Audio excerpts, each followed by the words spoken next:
ఎవరైనా కూడా సుఖంగా, ఏ కష్టం లేకుండా, ఏ బాధ లేకుండా జీవితం సుఖంగా గడవాలని కోరుకోవడం అనేది సహజమే. ఎవరి విషయంలో అయినా.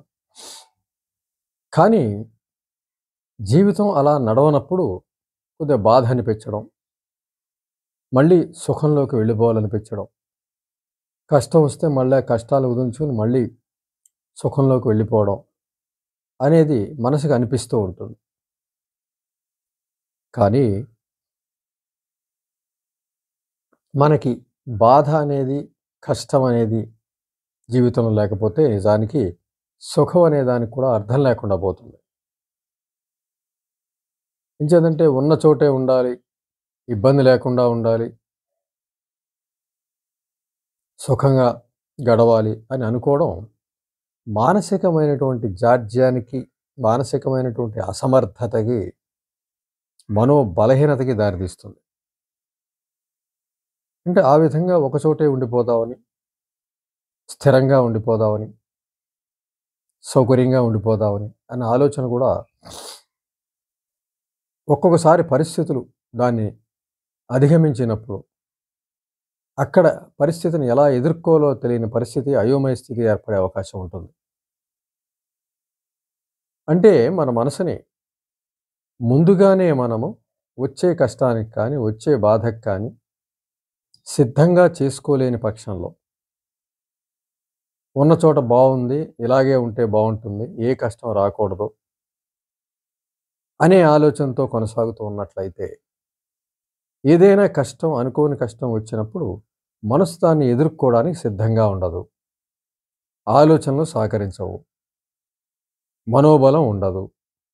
మనోబలం ఎప్పుడైతే లేదో శారీరక బలం కూడా ఉండదు. ఉపయోగించబడదు. మనసుకి నూతన ఆలోచనలు రావు. కొత్త కొత్త ఆలోచనలు రావు. కొత్త కొత్త వ్యూహాలు అది ఆలోచించలేదు. కొత్త కొత్త ఆలోచనలు చేయలేదు. ఈ పరిస్థితుల్లో ఏదైనా గడ్డు పరిస్థితి వచ్చినట్లయితే దాన్ని ఎదిరించలేక ఆ పరిస్థితికి లొంగిపోయి అక్కడ కష్టాలు పడుతూ ఉండాల్సి రావచ్చు. లేదంటే ఆ పరిస్థితి నుంచి పారిపోయే స్థితి కూడా కలగచ్చు. అందుకు మన మనసుని రాబోయే పరిస్థితులకు కూడా అనువుగా ఉంచుకోవాల్సిన ఆలోచన చేయాలి. అంటే ఇప్పుడు సుఖంగా ఉంది, ఉన్న చోట ఉన్నాం, ఏ సమస్య లేదు, ఇలాగే జీవితం వెళ్ళిపోతుంది, వెళ్ళిపోవాలి. ఈ రకమైన ఆలోచన తప్పుగా మనకి తీసుకోవాల్సి వస్తుంది. ఎందుకంటే పరిస్థితులు కానీ, రాబోయే కాలం కానీ మన చేతుల్లో ఉంటుందని ఏం చెప్పలేం కదా. ఖచ్చితంగా చెప్పలేం. అంటే మన దగ్గర ఆర్థికంగా ఎలాగైతే మనం డబ్బు దాచుకుని రాబోయే పరిస్థితులకి అనువుగా ఉంటామో, అలాగే శారీరకంగా కూడా బలంగా ఉండడానికి మనం ఎలా ప్రయత్నం చేస్తామో, మానసికంగా కూడా అలా ప్రయత్నం చేయాలి. అంటే మానసికంగా రాబోయే కష్టాలకి కానీ, రాబోయే బాధలకు కానీ అనువుగా వాటిని అధిగమించే తెలివితేటలు, అధిగమించే నైపుణ్యాన్ని మనం వనగూర్చుకు తీరాలి.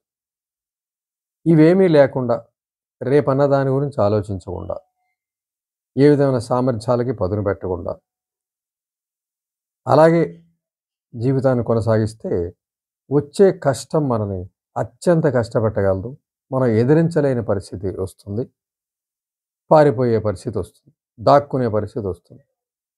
లేదంటే ఎక్కడో చోట మారుమూల నిశ్శబ్దంగా బతకాల్సిన పరిస్థితి కూడా వస్తుంది. అంచేత ఇప్పుడున్న సౌకర్యము, సుఖము ఇలాగే కొనసాగాలని కోరుకోవడంలో తప్పు లేదు. కానీ రాబోయే పరిస్థితులు కూడా మనం ఊహించాలి. రాబోయే కష్టాన్ని మనం ఊహించాలి. దానికి తగ్గట్టుగా ముందు మనసుని సిద్ధం చేయాలి. ఎటువంటి కష్టం వచ్చినా మనం ఎదుర్కోగలము, ఎదుర్కొంటాము. దానికి తగ్గ మానసిక బలాన్ని రూపొందించుకుంటాము. అలాగే శారీరక బలాన్ని రూపొందించుకుంటాము.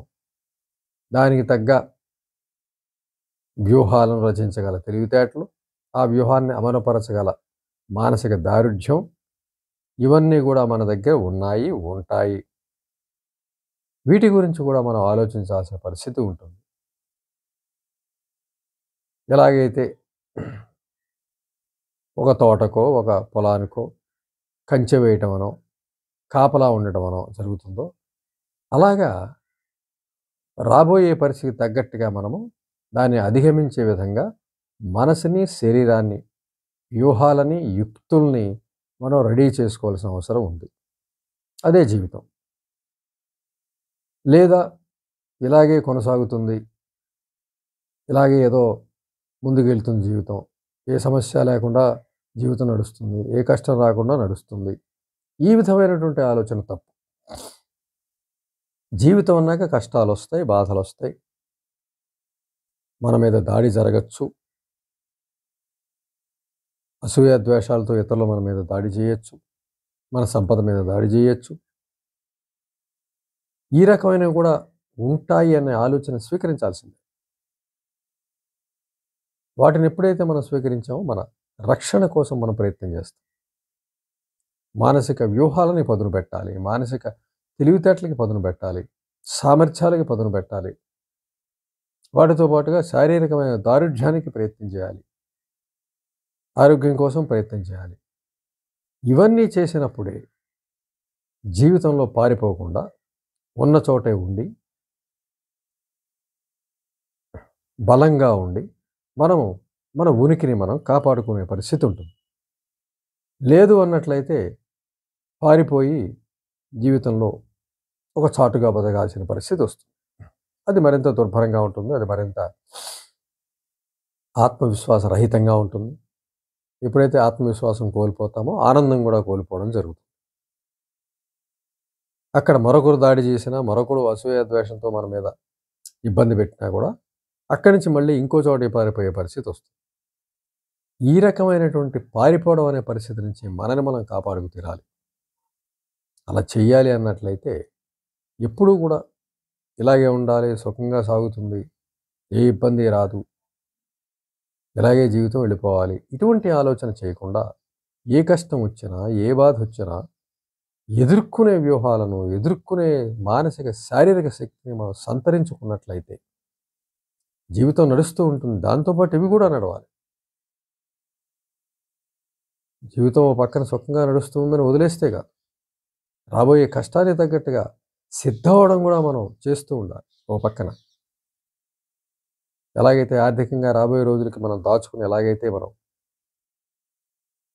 ఒక రక్షణ స్థితిలో ఉంటామో, అలాగే వచ్చే కష్టాలకి, బాధలకి, కన్నీళ్ళకి, లేదంటే దాడులకి, వీటన్నిటికీ కూడా తగ్గట్టుగా మన వ్యూహాలు రచించుకు తీరాలి. మనల్ని మనం రక్షించిన స్థితిలో ఉండాలి. పారిపోయే స్థితి నుంచో, పతనమయ్యే స్థితి నుంచో, పరాజయం పాలయ్యే స్థితి నుంచి మనల్ని మనం కాపాడుకునే స్థితి,